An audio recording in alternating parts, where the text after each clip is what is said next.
Question 32 करते हैं। Kaveri conducted an experiment to study the energy efficiency of different bulbs. Different bulbs हैं, उनकी energy efficiency को study करने के लिए एक एक्सपेरिमेंट कर रही है। कौन? Kaveri. She connected a bulb A having a resistance of 100 ohms to a 240 volt power supply in a laboratory. तो आपको क्या क्या दिया है क्वेश्चन में? आपको दिया है कि बल्ब कौन सा है आपका? ए बल्ब है। बल्ब ए है जिसका कि रेजिस्टेंस आर दिया है आपको 100 ohms और साथ ही आपको वोल्टेज दिया उसका जो कि है 240 वोल्ट। पहला क्वेश्चन आपसे ये किया गया है, how much energy will be consumed. यहाँ पर आपको ई बताना है, यानी एनर्जी कंज्यूम बताना है by the bulb if it is kept on for 4 hours, यानी कि टाइम दिया आपको 4 hours each day for a week. Express your answer in kilojoule. तो यहाँ पर आपको टाइम दिया हुआ है। टाइम कितना दिया आपको? 4 hours फॉर अ वीक, यानी कि 7 days का भी आपको निकालना है। यहाँ पर मल्टीप्लाई करना होगा 7 से। तो पहले हम इसको कैसे सॉल्व करेंगे? टी को हम निकाल लेंगे 4 मल्टीप्लाई, अब आर से तो हमें 60 मल्टीप्लाई 60 कन्वर्ट करना होगा इसको सेकेंड्स के लिए, और फिर हर दिन लगा है तो यहाँ पर 7 आ जाएगा। ठीक है, तो यहाँ पर टाइम की वैल्यू हमारी आ जाएगी, इसको मल्टीप्लाई कर लेंगे, ये हमारी टाइम की वैल्यू आ जाएगी। फिर कहा है कि express your answer in joule. तो हमें यहाँ पर सबसे पहले हमें ई की वैल्यू निकालनी होगी। ई के लिए हमें फॉर्मूला लिखना होगा, E is equal to P into T. अब पावर तो हमको दी नहीं है, तो हमें पहले पावर निकालनी होगी। तो पावर निकालने के लिए हम पी का फार्मूला यूज़ करेंगे। पी इज इक्वल टू होता है आपका वी स्क्वायर अपॉन आर। तो वी स्क्वायर यहाँ पर कितना दिया आपका? 240 मल्टीप्लाई 240, ठीक है, अपॉन कितना है आपका यहाँ पर? 100, राइट। 100 दोनों ज़ीरो ये दोनों कैंसिल हो जाते हैं।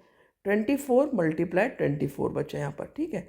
24 और 24 को यहाँ पे मल्टीप्लाई कर लेते हैं। इधर कर लेती हूँ मैं मल्टीप्लाई, स्पेस है काफ़ी।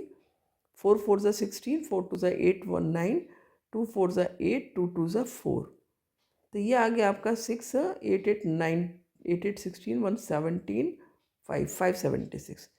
तो पावर जो आ गई आपकी यहाँ पर, उसकी वैल्यू आ गई 576,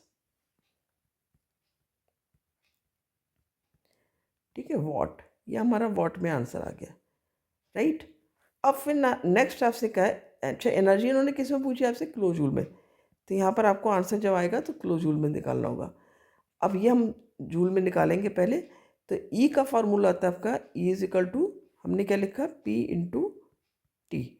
पी हमारा कितना है यहाँ पर?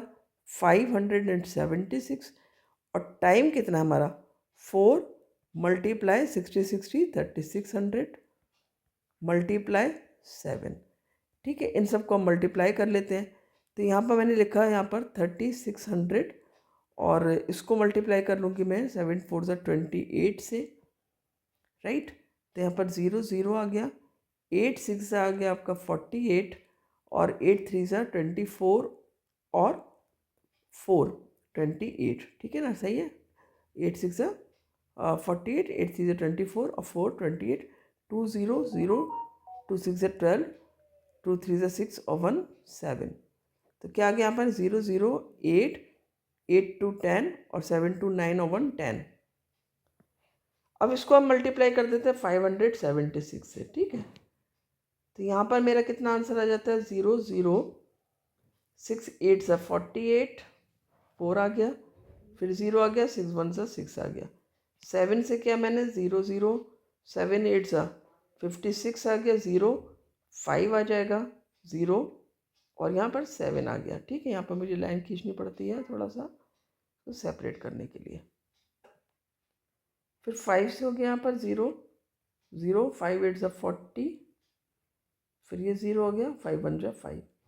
तो ये हम लिख लेते हैं यहाँ पर, क्या आ गया हमारा आंसर?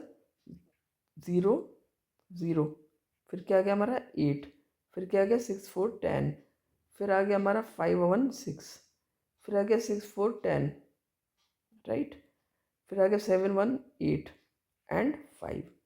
ये हमारा आंसर आया जूल में। अब हमें किलो जूल में निकालना है आंसर, तो हम क्या करेंगे? ई इक्वल्स हो जाएगा हमारा 5 8, इसको 1000 से डिवाइड कर देंगे तो हो जाएगा ये 5806 60, राइट। और यहाँ पर डेसिमल आ गया 800 किलो जूल। तो मैं यहाँ पर लिख लूँगी, यहाँ पर E इक्वल्स हो जाएगा आपका 58060.8 किलो जूल। ये आपका आंसर हो जाता है, ठीक है, राइट। यहाँ पर आप लिख भी सकते हो कि 1 जूल इक्वल्स होगा 1/1000 किलो जूल के। तो इसलिए आपने यहाँ पर इसको 1000 से डिवाइड करके किलो जूल में आंसर ले आए हो। अब पढ़ते हैं इसका नेक्स्ट पार्ट। क्वेश्चन का नेक्स्ट पार्ट कहता है Kaveri connects another similar bulb, यानी कावेरी ने क्या किया, एक और सिमिलर बल्ब लिया, यानी कि 100 ओम रेजिस्टेंस का, और उसको सीरीज में कनेक्ट कर दिया बल्ब बी के साथ। अभी क्या था, एक ही बल्ब था यहाँ पर, ठीक है, 100 ओम वाला।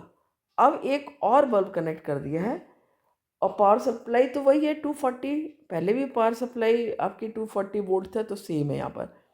Will there be any change, अब पूछा आपसे कि क्या कोई चेंज होगा in the brightness with which bulb A glows now. अब बल्ब ए पहले भी ग्लो कर रहा था यहाँ पर, ठीक है, बल्ब ए अब भी ग्लो कर रहा है, लेकिन क्या उसकी ब्राइटनेस में कोई कमी या बढ़ोतरी होगी। यहाँ पर आपको सिंपली आंसर नहीं करना है, आपको एक्सप्लेन करना है इसको मैथमेटिकली, यानी कि फार्मूला यूज़ करके। तो करते हैं इसको। कावेरी ने अब क्या किया है, दूसरा बल्ब यहाँ पर ऐड कर दिया, और दोनों बल्ब क्या है, सीरीज कॉम्बिनेशन में। ये बल्ब ए है, ये बल्ब बी है, दोनों ही 100 ओम रेजिस्टेंस वाले हैं, ठीक है।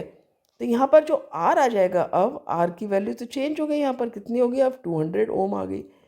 तो वी की पी हमने जो निकाला था पहले, पी होता है आपका, यहाँ पर मैं एक और पेन अलग ले लेती हूँ।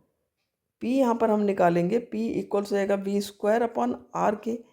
तो V² तो यहाँ पर वही है 240, ठीक है। वी अभी भी कितना है, जो बल्ब अभी भी कनेक्ट है तो सेम उसमें कनेक्शन है 240। तो 240 मल्टीप्लाई 240 अपॉन आर हो गया यहाँ पर 200, जो कि पहले 100 था। 0 से 0 कैंसिल हो गया, 2 से इसको हमने डिवाइड कर दिया, 12 आ गया।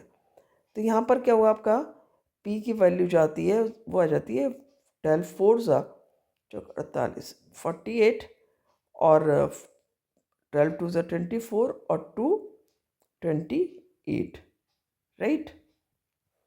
तो यहाँ के आपका जो पावर है, कौन सी पावर हो गई आपकी, जब दो बल्ब कनेक्टेड है, ठीक है। इस समय जो पावर है वो कितनी आ गई आपकी, 288 वाट। लेकिन आपसे क्वेश्चन में पूछा है कि ब्राइटनेस कैसी होगी ए बल्ब की नाउ, तो यानी हमें केवल ए बल्ब की पावर यहाँ पर निकालनी है। तो अब जब ए बल्ब सीरीज में कनेक्टेड है, तो ये तो पी जो है वो टोटल आई है ना, तो पी टोटल के लिए हमने क्या करना है, पी ए डैश निकालना है, यानी कि ए बल्ब की पावर जब वो कनेक्टेड है सीरीज में विद बल्ब बी। तो यहाँ पर हमने पावर कौन सी लिखनी है, नेट, जो टोटल पावर है। तो यहाँ पर पी टोटल लिख लो, ठीक है, अपॉन कर दो यहाँ पर 2 से, क्योंकि दो बल्ब थे, उसको आपने डिवाइड कर देना है। तो यहाँ पर 288 आया था, इसको मैंने 2 से डिवाइड कर दिया पी ए डैश जानने के लिए। तो ये आ गया आपका 2 1 2 2 4 8 2 4 8, यानी जो पी ए डैश है वो कितना है आपका, 144 वाट आया। तो यानी कि जो बल्ब अब ए है वो कम ग्लो करेगा। जब सीरीज़ में एक और बल्ब हमारा कनेक्ट हो गया तो इसकी पावर कम हो गई है, और इसका जो ग्लो है वो जो इसकी ब्राइटनेस है वो रिड्यूस हो जाएगी। तो आप लिख लोगे यहाँ पर कि जो लास्ट में क्वेश्चन क्या पूछा था आपसे, कि क्या ब्राइटनेस में अंतर होगा बल्ब ए की। तो बल्ब ए की जो पावर है वो क्या है, अब रिड्यूस हो गई है then that of the power A, यानी कि जो ब्राइटनेस है, brightness of bulb A now will reduce, ठीक है, क्योंकि पहले पावर ज़्यादा थी ए बल्ब की, बट जब ये ए बल्ब एक और बल्ब के साथ में सीरीज में कनेक्शन हो गया तो इसकी ब्राइटनेस कम हो गई। क्यों, क्योंकि पावर इसकी कम हो गई। तो इस तरह से आप आंसर करोगे तो ये आपका आंसर आ जाता है। आई होप बहुत अच्छे से समझा होगा। ध्यान से इसको वीडियो को पॉज करके देखना, लिख कर करते जाना, आपको एक क्वेश्चन समझ में आ जाएगा। तो इसी तरह से क्वेश्चन आपको करने मिलते हैं अगले वीडियो में। Thank you.